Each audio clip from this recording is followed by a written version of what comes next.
क्योंकि मैं सारा वक्त तैयार होता हूँ कि किसी वक्त भी ये मुझे किसी चीज़ पे भी जेल में डाल देंगे, तो मैं चाहता हूँ कि जेल में जाने से पहले जिन चीज़ों पे ये मुझे जेल में डालने की कोशिश कर रहे हैं वो मैं आपके सामने पहले ले आऊँ, क्योंकि मैं अगर जेल में चला गया तो इन्होंने मीडिया तो पूरा कंट्रोल कर लिया। जो बड़े बड़े लोग थे जो मीडिया की आज़ादी के जिहादी बने हुए थे वो आज चुप करके बैठे हुए हैं और आराम से एक सरकारी मीडिया बन चुके हैं सारी प्राइवेट चैनल्स। तो मुझे किसी ने सुनना नहीं है, एक दफ़ा मैं अंदर चला गया जेल में, तो लिहाजा ज़रूरी ये है कि मैं आपके सामने पहले ही चीज़ें रख दूँ। जो ये कोशिशें हो रही हैं और बड़ी तेज़ी से कोशिशें हो रही हैं कि जेल में चला जाए केयरटेकर गवर्नमेंट के आने से पहले, तो मैं सबसे पहले साइफर का ज़रा मैं आप सबके सामने रख दूँ कि असल में इनको ये समझ नहीं आई कि जितनी साइफर के ऊपर बात होगी, ये जितने भी पावर में बैठी हुई हैं पीडीएम के लीडर्स और जो पुराने आर्मी के चीफ जनरल बाजवा, ये जितनी भी साइफर के ऊपर तहकीकात होंगी इनके ऊपर उंगलियां आएंगी। मजलूम तो मैं था और मेरी गवर्नमेंट थी। हमारी गवर्नमेंट गई, जैसे साइफर आया उसके अंदर बार बार मैं बता रहा हूं कि एक अमेरिकी ऑफिशियल डोनाल्ड लू हमारे एम्बेसडर को कहता है, असद मजीद को, वॉशिंगटन में, कि इमरान खान को तुमने वोट ऑफ नो कॉन्फिडेंस में हटाना है, अगर ना हटाया तो पाकिस्तान के लिए मुश्किलात होंगी। और अभी वोट ऑफ नो कॉन्फिडेंस नहीं आई थी, ये गालिबन 6 मार्च था। अगले दिन वोट ऑफ नो कॉन्फिडेंस आ जाती है, टेबल हो जाती है असेंबली में, और उसके बाद फिर जो सारा वो कहते हैं ना rest is history, Aahista Aahista क्या बड़ी जल्दी हमारे लोग भी नाराज हो जाते हैं, बैक बेंचर्स भी कहते हैं हम छोड़ रहे हैं, हमारे जो इत्तेहादी है वो भी छोड़ना शुरू हो जाते हैं। तो वो साइफर किसके लिए पैगाम था? वो पैगाम उसी के पास था ना जिसके पास पावर थी, जिसके पास एजेंसीज थी, जो इन सबको भेड़ बकरियों की तरह उधर ले जा सकता था दूसरी तरफ और गवर्नमेंट करा सकता था, वो जनरल बाजवा था। तो मैंने बड़ी कोशिश की तब भी कि इसके ऊपर तहकीकात हो। मैंने पहले एक कमेटी भी बनाई जिसपे जनरल तारिक को हमने उसका हेड बनाया, लेकिन यहाँ इतनी ताकत है एक आदमी के पास कि वो जनरल तारिक जैसे आदमी ने भी कहा कि नहीं जी मैं ये इस कमेटी का हेड नहीं बन सकता।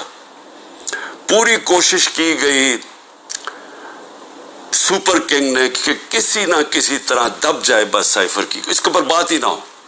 मैं इसलिए कह रहा हूं कि ये बार बार साइफर को लेके आते हैं तो वो उंगलियां तो उधर ही जानी है सुपर किंग की तरफ, और उसने हर बार इस्तेमाल किया।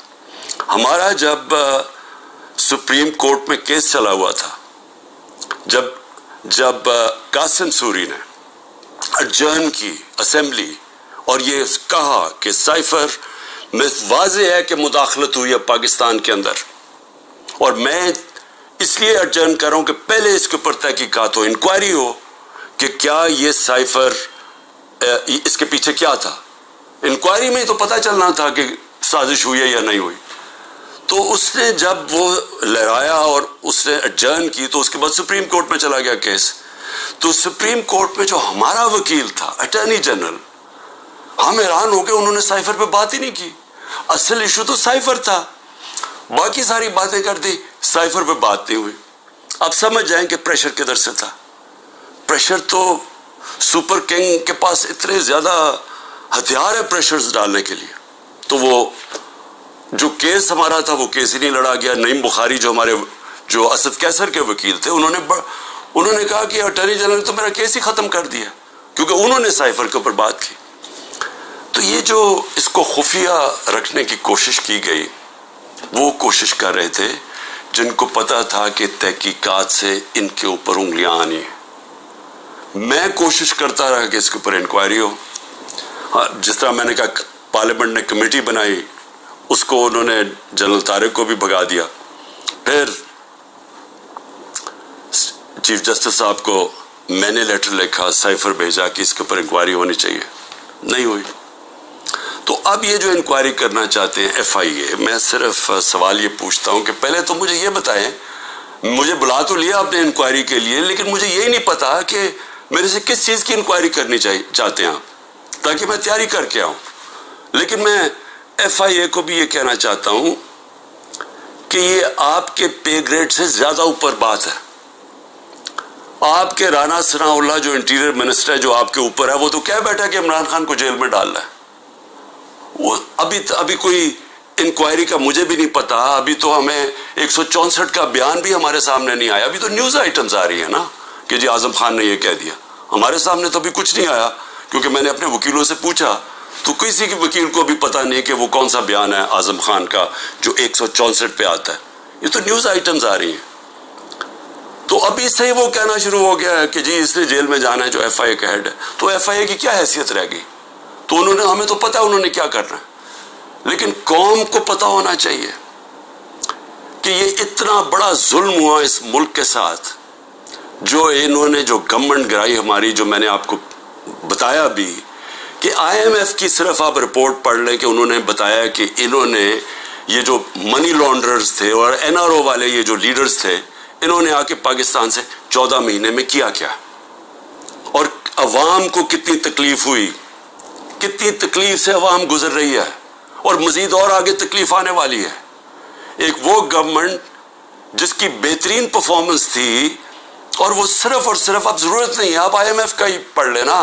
سائفر کے اوپر جب تحقیقات ہوں گی تو پتہ چلے گا کہ کتنی بڑی سازش ہوئی ہے. تو میں تو چاہتا ہوں کہ ایک صحیح معنی میں اس کے اوپر انکوائری ہو. میں تو تب بھی کوشش کر رہا تھا، لیکن تب تو ہونے نہیں دی. تو اللہ کرے کہ اس میں سے ہی کچھ چیز نکلائے. لیکن یہ FIA نہیں کر سکتی کہ وہ تو کنٹرولڈ ہے انہی لوگوں سے جو انہوں نے فائدہ اٹھایا یہ سازش سے. دوسری چیز ہے، اب 2 اور میرے اوپر نیب کے کیسز ہیں. ایک ہے القادر. اب القادر کے اوپر میں آپ کو بتا ہی چکا ہوں کہ وہ کیس یہ ہے کہ عمران خان نے ملک ریاض کو فائدہ دلوایا کیونکہ اس نے اس سے پہلے القادر یونیورسٹی بنائی تھی. اور القادر یونیورسٹی کیا ہے؟ چیریٹی کی یونیورسٹی.